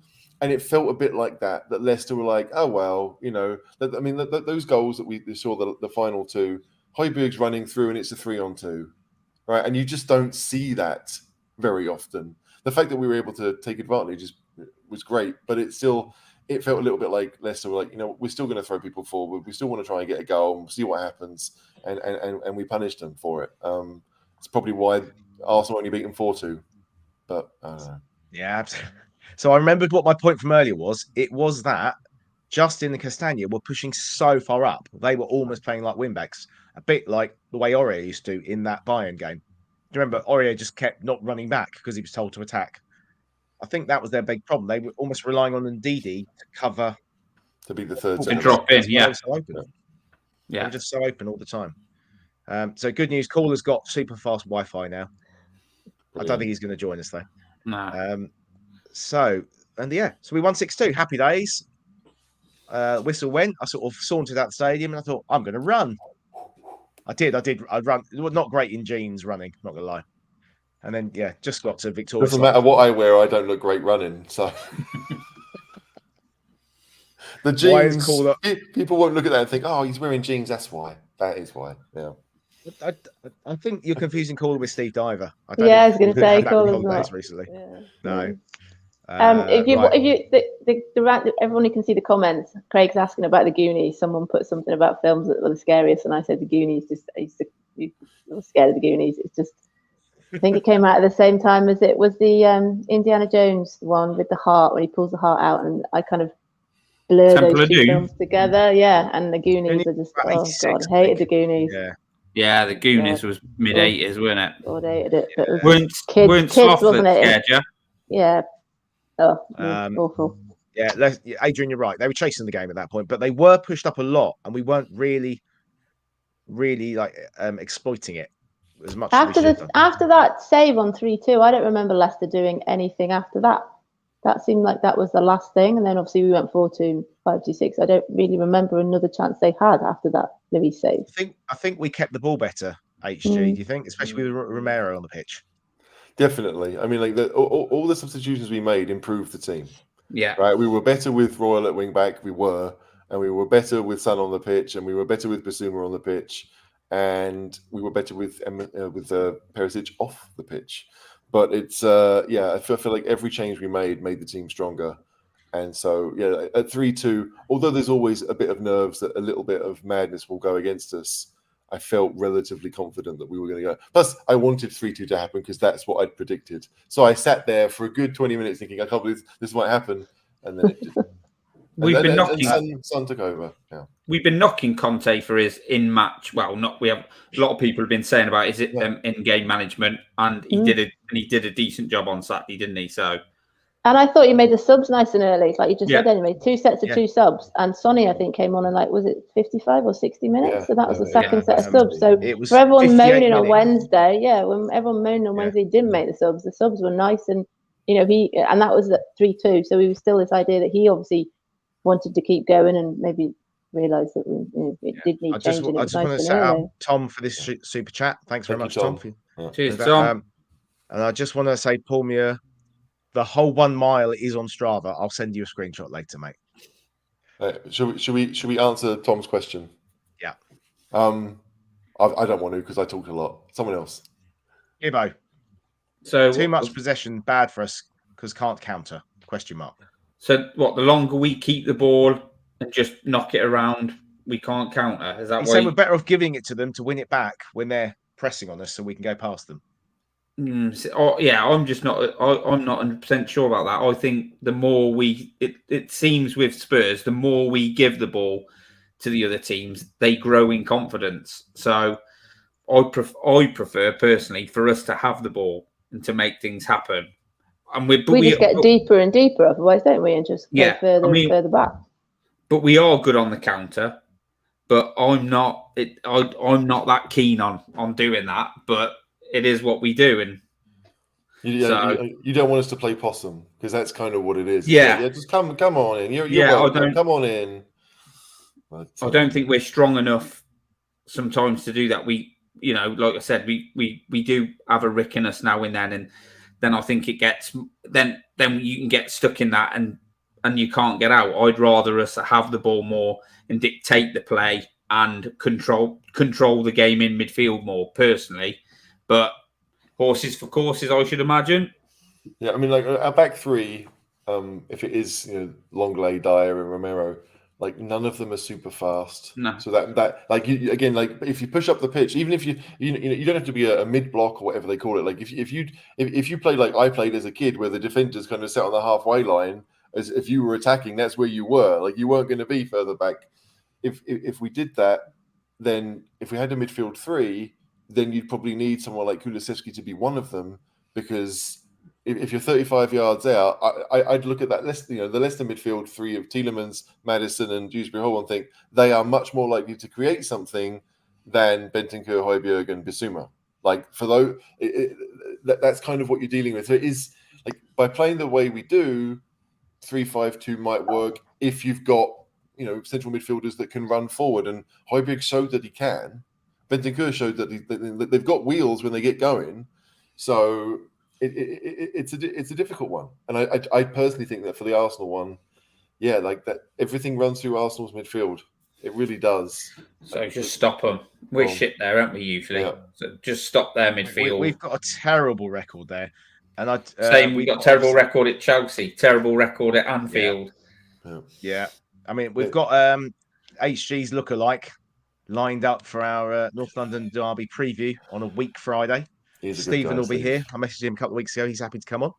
So that should be a good show, as we know he's they'll be top of the league, so he's going to be lauding it, isn't he? Like he probably will be lauding, but he's quite a nice guy. He doesn't. He is a good guy. I prefer them being top of the league.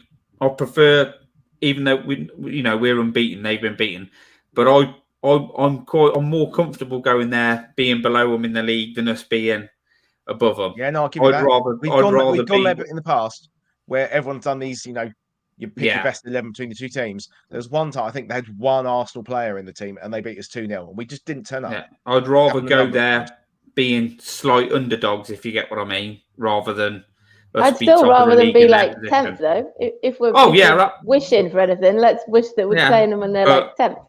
As it stands, I'm quite happy with the scenario we're going there in. Okay. We need to turn up. We didn't really turn up on Wednesday. It wasn't. We very rarely. We don't turn up there. That's the thing. We don't turn up there when we go to Anfield very rarely, and chat obviously the bridge. So we need to start turning up at these places. So let's start at the Emirates. There are 191 of you watching. Thank you very much for being with us this evening.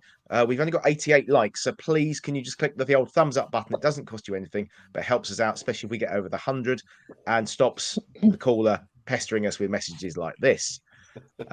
So shall we have a little chat about... Oh, yes, one more thing. Obviously, Brendan's heart was broken because Sandro couldn't come over because his flight was cancelled. But Mr. Diver... man of the world, sorted out. He got to meet Perisic, so he's got a new boyfriend. Happy days. So Brendan was happy because he's flown back to Brazil today. So he's a happy man. And you can tell how tall Brendan is because Perisic is quite tall, isn't he? Yeah. There you go. It's always in the car park. Steve always finds all these people, doesn't he, in the car park? Well, because he parks at the same floor as all the players. Okay. Right. That explains it. Got it like Mourinho standing there waiting for everyone. He likes to tell us that one time he parked in Mrs. Levy's parking space and got bollocked for it. But yeah. Steve has access. He really does. Yeah. So obviously West Ham lost. I did see our resident Everton fan Richo in the comments earlier. Everton got a 1-0 win yesterday against West Ham. Lovely. I did see this as well. I had to put this one up. And then going back to Spurs, though, the Spurs fans were singing "Leicester get battered," weren't they? From pretty much when Sonny's last one went into full time. Oh, yes, we were singing "Leicester get battered." Yeah, because I was actually thinking they were saying West Ham get battered, but they were saying Leicester. Yeah. I still think my favorite time to chant that is when we are playing away and we are winning. Like that. Yeah. Does any club do irony as well as Spurs fans? Yeah. Because I feel like we do seem to be the only ones that throw it back. Like you're singing this against us and. Now look, you failed. We're going to do it back. Was that was yeah? I mean, that was because it was getting thrown at us so much, wasn't it? I'm just trying to get the results up. I can work out to full screen on this. I'm going to get the result. I'll just talk through the results anyway. Oh, we got this. We talk about Hugo. Yeah. So Hugo apparently has got an injury, so he's had to pull out the France squad. He's done his right thigh in. So this fella. Alban Lafont. Any idea where he plays, HG? He's a goalkeeper. Alban Lafont, I don't know where he is now. He's moved around a few clubs because he went to Italy pretty young, I think to Fiorentina. So he's back in France. Nantes, maybe? I'll look him up while you give us your in-depth discussion about Lafont. Alban Lafont. If his nickname's not Doctor, I'm unhappy because Dr. Alban is everyone's favourite, song from the 90s. It reminds me of a font in church, and you said Lafont. I had the picture of the water thing in church. Yeah, Alban Lafont. Lafont. It's possible. Like all the young keepers around Europe are obviously going to be linked with Spurs in the next year or two. I've said plenty of times on this show that like there aren't that many plum, first team jobs available for keepers. So when one comes up, it's a big deal, and you can usually kind of have your pick of the best ones available, let's say, or the best ones at the level lower. But I don't know if we're going to go with another French keeper. But there's been a lot of, I think, good young keepers in the last few years that have made jumps to bigger clubs. I think there's a Swiss guy who went to Leipzig and then just didn't play for 2 years. And it really stunted. There's a guy who Bayern signed for free from Schalke, and then he sat on the bench for a year, and then they sent him on loan to Monaco for a couple of years because he needs to play.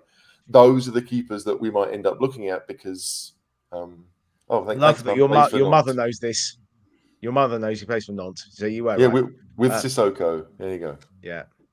So Craig Harlow. That's the question, really. Would we be happy with Forster in goal in the North London derby if Hugo? Well, all I've leading? seen all afternoon is the videos of him saving all those goals against Arsenal. Yeah. So people are fairly confident. Happy with it and Galini. That's the key God, yeah. point. That is the key point. Yeah. It's not Galini, so Yeah. we've got to be happier. Yeah, I mean, Forster was man of the match in the home game for Southampton last year against Arsenal. It's always a bit different going to Arsenal, but yeah, I mean, like you're right. He's much better keeper than Galini and Vorm and probably Gazzaniga as well. He'll do all right, mate. If he has to come in, he'll be all right. He won't be awful. Yeah. Just elbow Gabriel Jesus really early on, get yourself sent off, but it'd be worth it. Yeah, it's a pity he's not on the Brazil squad because Richarlison could just take him out, couldn't he, in training? That'd be nice. Well, also, he's on 4 bookings as well. Such a shame they haven't got a game in between first so he can get his 5th booking and he wouldn't even be playing. Does it? Well, Gabriel Jesus got 4 bookings.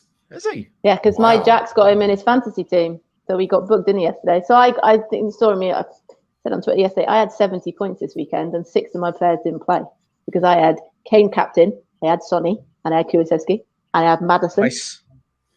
But I don't have any Arsenal players. So yeah, Jack had Jesus, and then I only had Perisic as well because Perisic's got booked. And he was like, "Oh, Jesus has got booked." So yeah. Wait. Yeah, he has. Your son has Gabriel Jesus in his fantasy. You've got to sort that out. I know. I've had words. Yeah. Nicely done. Shall we quick run up? I can't remember what you said as your predictions on Friday, HG, but so obviously for the Leicester City game. 3. Oh, for the other ones. Oh, I definitely City said 3-0. It was an early red card as you messaged me while I was on the train. I was trying to get it up on the Wi-Fi, but it didn't work. That's a great foul on it. I watched that on Sunday, match of the day. It was like, blimey, they're one of the ones that you see live and go, yeah, that's probably a sending off. Don't need any VAR for those ones. Yeah. It was. I hadn't seen it, so you messaged me what exactly had happened. I said he basically just missed the ball and accidentally kicked him in the chest. Wait, I don't think he meant to kick him in the chest. I mean, I don't think It was a kung fu kick. It was a Cantona kick. Yeah. No, but it wasn't deliberate, was it? But it's a red card. It's dangerous play. Yeah. He wasn't in control. But Haaland again, this time with his right foot. The guy just looks awesome. Boring. Do you think he can keep it up all season, HG? Yes. Boring. Yeah. The only thing that will stop him scoring is injury. That's what happened in Dortmund. The only thing that stopped him scoring was injury. He's a beast. And if he plays, mate, he'll have 40 plus. If he carries on. How do you stop him? Stop him at source, I guess. Stop the ball getting to him. So you've got to stop De Bruyne and everyone else. It does feel like with Spurs. I mean, when Spurs have had success against City, I mean, especially under Nuno when we did it, but even under Poch when we beat them, it tended to be like, right, they're going to have the ball. The only way we can stop them is by basically defending and hoping. And then if we get the odd chance to counter, we can do it because we know what Spurs are like. But I don't think many teams. It's because with City, you can score on them. Because they only play 2.5 defenders, is how I like to phrase it. They don't really play with defense. That if you are willing to say, you know what, I'm going to give it a go, like Newcastle did, you might end up with, if you can get the goals first, you've got a really chance of doing something. But I think it's unlikely to beat City no matter how you do it. But I think you've probably got more chance if you do go for it. Yeah, you've got to go. Than if you just sit back and say, you know what, we'll play for a 0-0. I don't know many teams that beat City 1-0. You got to ride your luck. Yeah, if you beat City, it's because you scored 2 or 3. You don't. I said you don't beat the 1-0 when we did. We did, but that's just rare. That was a long time ago as well. It is. You got to ride your luck. Yeah. Hope they have a off day in front of goal, and hope you can make them pay take your chances. The thing I was thinking is because they asked us to put our ticket requests in for City. So that is January, isn't it? Is it January or early February? And then mid-Feb, yeah. And then the rearranged fixture possibly could be the 17th of January. So there's a chance we're going to play City twice really close together, aren't we? After the World Cup when Haaland won't have even gone. Yeah. So it's who we end up having left to play as well, which is what's worried me, which is why I was so disappointed. I know for obvious reasons we didn't play it. It's like the Arsenal game last year, right? That game was cancelled, mid-January. There were plenty of opportunities to reschedule that Arsenal one long before they did. And I think, if Sky are smart, that they will do that. Like I could see us playing the home game against City before we play the away game. Yeah. They're not going to stick it on a night where it clashes with something else. They're going to hold on to it. I said that exact same thing last week to my friend. They're going to hold on to it, hoping that it means something, and it just means it gets dragged on and on and on. Yeah. The longer we're up there, the longer they'll just keep pushing it and pushing it and pushing it till they can make a big thing of it. So I'm thinking April. Yeah, I'm thinking April. It depends how we both do in the Champions League, doesn't it? I obviously suspect they'll go further than we will. Yeah. And also the EFL and the FA Cup and all, it just you're rush. Right. But they've also got to play the Goons, so they could end up playing 2 or 3 of these games right at the end of the season, which, like you say, Sky or BT will particularly like. Yeah. So Newcastle won, Bournemouth won. Newcastle haven't won since the opening day. I hadn't clocked this at all. They just keep drawing. Yeah, 5 draws out of 7. Yeah. Yeah. So I wonder if Eddie Howe's under a bit of pressure there. But Gary O'Neill doing a great job for Bournemouth. It's true. Howe's not under any pressure. I don't see him being under any pressure this year unless they are like 16th going into March or April, and I don't think they will be. For Newcastle to be getting points when they don't have, I'm pretty certain that Guimaraes is still unfit, right? So they've not got Wilson up top, I don't think. No, and they've not got Guimaraes. So like to me, that's most of their attacking threat, really. And so for them to be picking up points, even though they'd be thinking they can beat Bournemouth at home and they'd want to be beating Bournemouth at home. They got the point against Man City. I think the only game they lost was at Liverpool, and that was harsh.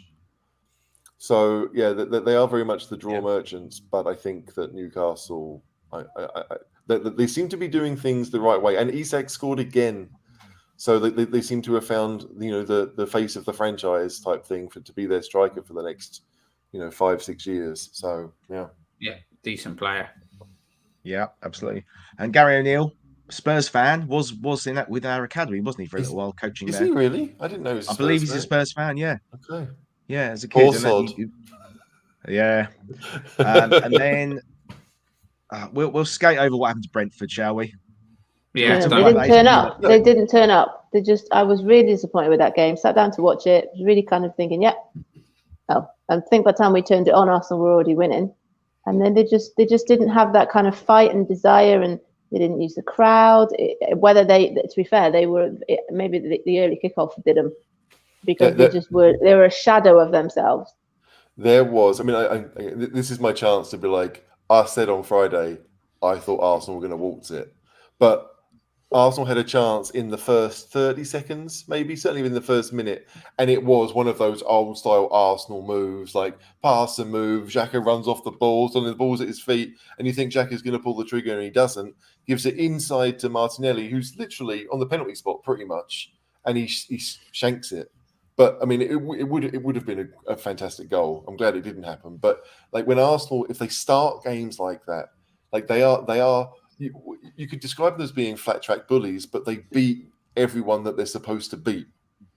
And so if they continue doing that, even if they lose to everyone else, they're considered good teams, the Champions League teams or whatever, they will still be up there. And the only thing that will hopefully hinder them is if they get a couple of key injuries, because right now the injuries that they're getting is in areas where they do have a bit of depth. But you look at the bench they had yesterday, and the 15-year-old who came on, but there was about three or four players that were academy players that I didn't really know of. So you hope. Hoping for an injury is a bit much, but when those times come, that could slow them down a bit more. And again, they've only had one midweek game, I think, all season so far, or one week where they've played 3 games. So again, after internationals, when they have to use that depth and rotate and all those things, hopefully the wheels will come off a little bit. But they are a good side. You have to say that. They don't concede many, are they? Isn't it that they haven't conceded hardly any goals in the first half as well? There's some weird stat that they don't concede. They've only played United, who are one of the top teams, to be fair. Yeah. They've had a really easy run, which is going to help them get the confidence up. They've conceded 7 goals total. It's funny. So have City. City have had an equally easy run. Like I think of the 3 teams, we've had the hardest games because we've gone to Chelsea and we've gone to West Ham, and obviously we didn't go to City, and Arsenal is next. But I just feel that like obviously you expect City to go and win most games, really, but there is always that little hope that we should have beaten West Ham. I know it's their cup final, but they also 18th, 19th in the league. We probably I don't want to regret those 2 points. I really don't. Yeah, I think. Well, let's talk about West Ham. So obviously West Ham went to Everton yesterday, and as much as we criticise him, Frank Lampard's done a pretty decent job at tightening Everton up now. They're a tough team to beat at Goodison. Cody was a massive signing. I think that is a huge signing. It's like you're saying about Schmeichel. The guy from Burnley. Yeah. Tarkovsky. Yeah. And So also you're saying the about- back looks a good player. But you're saying about Rangers. Schmeichel being a shock and we didn't know. The whole Cody going to Everton thing was quite a shock. And now he's been made captain and it just, what that would bring to the, I wasn't surprised that Everton were picking up. And we knew last year that they just didn't really have a midfield, right? Like Allen was a bit old and Doucouré, couldn't do it all by himself. And they went out and spent a fortune on Onana, who, looks pretty good. I mean, he's a massive guy, but comfortable on the ball. And, Iwobi, I think, is winning player of the month for them, which is just he from what I saw, he looked good yesterday. He did. It's a bit like with who's the striker Newcastle? Joe Linton. Joe Linton's playing midfield and is actually getting quite high rated scores from what I saw yesterday as well. Dembele was a forward originally, wasn't he? Yeah. And he went in. Played centre forward. Dembele. Yeah. But he was a forward in the Dutch league, which we know doesn't really always mean. But he didn't score that many in the Dutch league. That's the interesting thing. He wasn't a great goal scorer, but he was definitely that kind of the tricky but slow and technical number 9. And then he was an attacking midfielder for a bit, and it's only when he went to Fulham that they started playing him as what we saw him as, and he was just incredible. But they didn't do that for a season or two, did they? No, I don't think. No, they really didn't. So I don't know how. Yeah, Tom makes a good point. Everton were lucky. A better team probably would have scored against Everton yesterday. Everton had a few chances themselves, but West Ham, what's going on with them, HG? They're really I know you're enjoying this. I am. Their fan base are turning on Moyes already, which I think is crazy. Yeah, it's, the entitlement of football fans. They have a couple of good years, and they're not getting the results that they probably should, or maybe even deserve. And again, I think they've had a hard run of games because they've played Chelsea, they've played us, they've played Man City, but they're also losing games that they probably shouldn't. So I think with West Ham, because they're having to play Europa games, they've had they had the qualifying round as well as the games they've had in the group stage, that I think that Moyes is still trying to figure out who works with what, right? And so whereas last year it was pretty obvious that how they were going to play, he's maneuvering things and trying to make changes and making sure that Scamacca's getting minutes and Paqueta, these guys they've spent a lot of money on, and maybe they're not good enough to be in the best team, but they still need to be involved with the better players. So it's a strange one, but yeah, I am enjoying it because if Moyes goes, Brendan's going to go there, isn't he? Brendan will go to West Ham. That seems like. So I saw somebody commented earlier. Apparently, there's an £18 million they're going to have to pay Brendan to leave. Yeah. And they're in a financial fair play trouble, aren't they, Leicester? Yeah. So they're hoping that someone comes in and says, you know what, we'll pay half it, or to get him out. That kind of idea, because who is going to be the next managerial casualty? That's the thing. We've already had Parker go. We've had Tuchel go. For Rodgers to make the jump that I think he would want to make, obviously Brighton have changed. But yeah, I've said before, Rodgers is very good at picking jobs.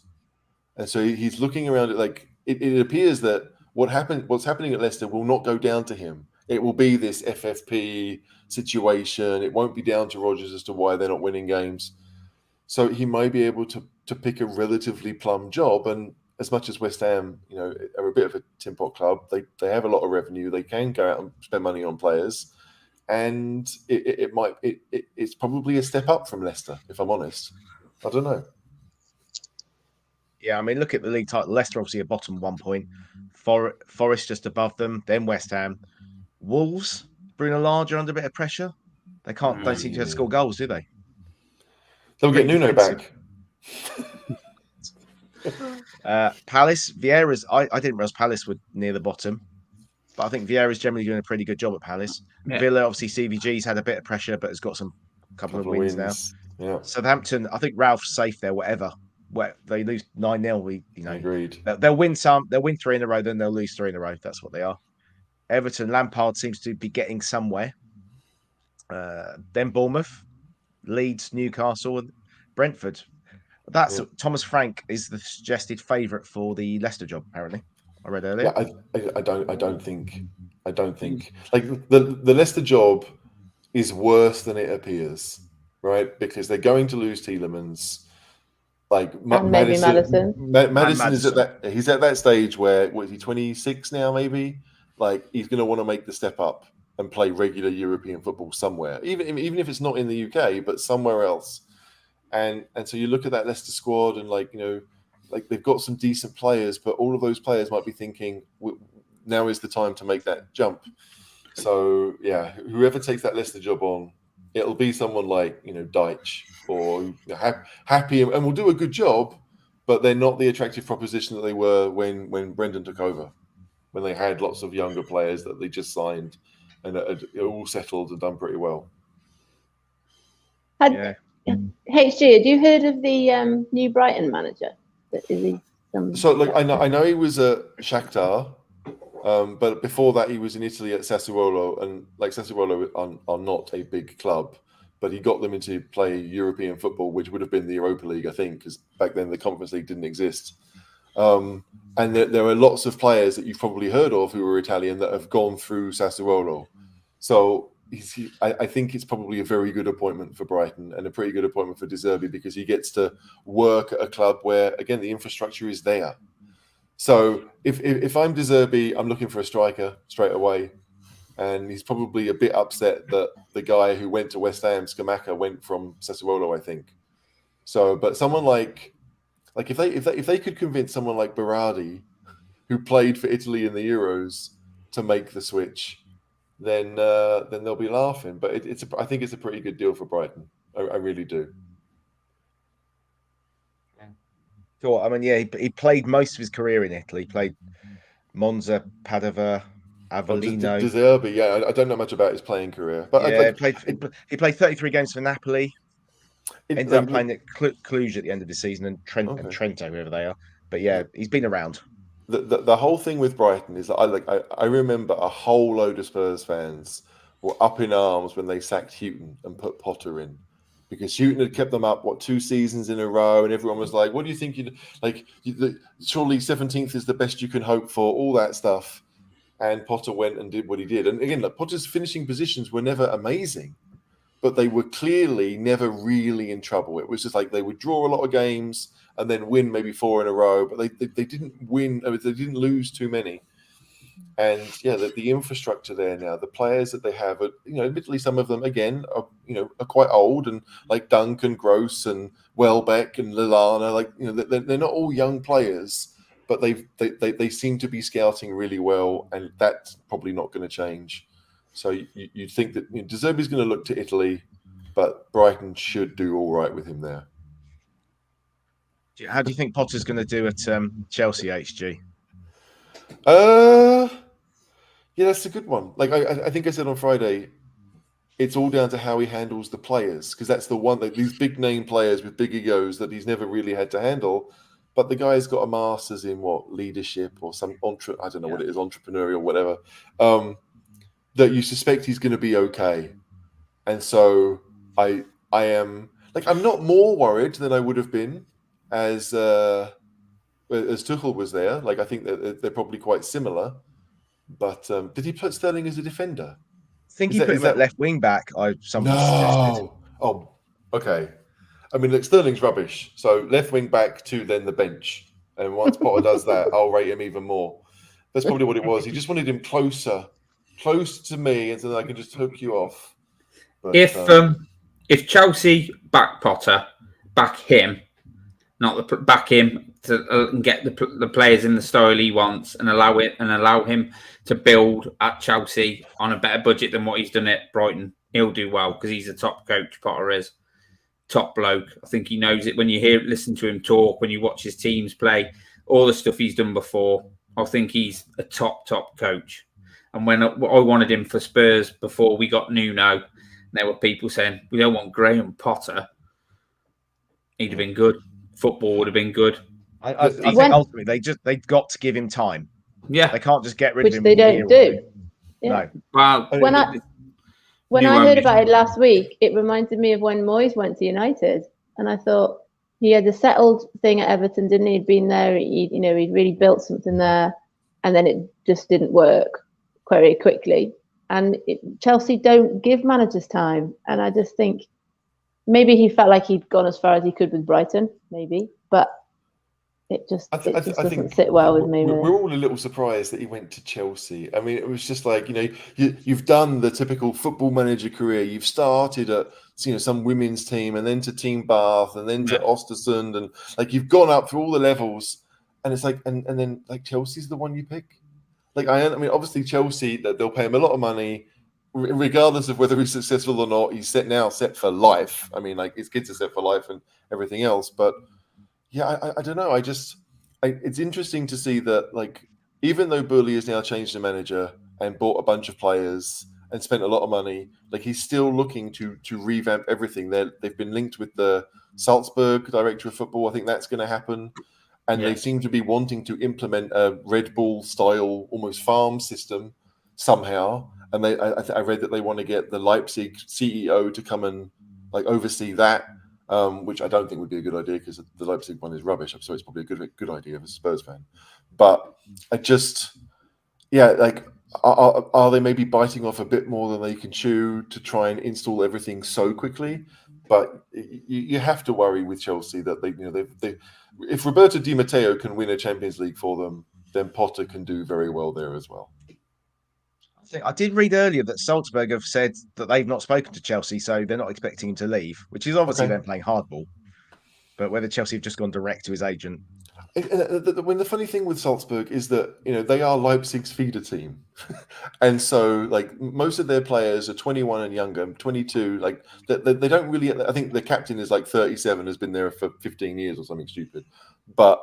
Everyone else is using Salzburg as a stepping stone, and like Chelsea aren't really looking for stepping stone players to play for Chelsea. So if you're going to get this guy to come in, you have to find those other clubs. And like I was talking about this with my friend earlier, like the idea, like where do you look? Like Austria was always a good option for Salzburg, A, because Red Bull is from there, but B, like it was a league where there was no massive club. That it didn't take much to become the best in the league. But if you look around at similar countries with not similar leagues but similar sized countries, like Holland have 2 or 3 clubs that tend to win everything, and Portugal is the same. And so like where can Chelsea, if they're going to try and build this system, like you can't go from Austria Vienna to Chelsea, like Salzburg go to Leipzig. So there's going to have to be some kind of middle step. And where can you find that? Where can you do that? Are you gonna take over a team in France? Like there were so many questions for me. I love the idea of it. I like the idea of creating a network of clubs, but to then use them as actually, in effect, like the farm system for baseball, where you start at this level, and if you do well, you then go up to this level and see how you then do it. I'm interested to see what Chelsea do, but I do feel a little bit as if it's, are they trying to do too much? I don't know. No. Let's hope they shit the bed. There's 165 people liking. Please, again, can I ask you to watching. 165 people watching, 108 likes. Please, can we get that percentage up? That'd be fantastic. Right, we've been going an hour and 49 minutes almost. I only expect to do an hour. Gibbo, you are back on Wednesday with Paul Muir. Yeah, Paul, Craig, and James at the minute. We're going to do a review on what Spurs have been like this season so far. So be all hearted. Should be happy because we're doing all right. So, we'll be back on Friday discussing something, whatever. We'll make something up. Internationals. We'll be do people care about the internationals? No. No, the internationals on at the same time. We'll just talk Spurs. Oh, okay. Yeah. HG, you're not. Are you going to be here or not? Is your wife? I'm actually globetrotting. Yeah, she's off again, so I've got to look after the baby. So it's Mrs. Globetrotter. Mrs. Globetrotter right now. Yeah, I mean to Germany for a week, but still, she's off. So. So I know I've definitely got Jack booked. Flat Cat Jack's going to be here. Can't remember. I think me and Gibbo are here. I can't remember. Freshers arriving on Thursday, so I might be a bit busy and a bit tired. But fun and games. And apart from that, I'll say thank you very much, Gibbo. No problem, mate. Thoroughly enjoyed it. Glad to be back. Thanks, Becky, for being here. Got school tomorrow? I have, yes. Yeah, thanks for having me. It's great fun. See you soon. Yeah, thanks, HG. You're welcome. I always enjoy it. And yeah, I have school tomorrow as well. I'm the only one who ain't got school. It's pretty much, yeah, we all work with little kids, apart from Gibbo. I work from big kids, basically. Yeah. But yeah, so I'm going to say, come on, you Spurs. Come on, you Oh, you Spurs. Spurs. Spurs.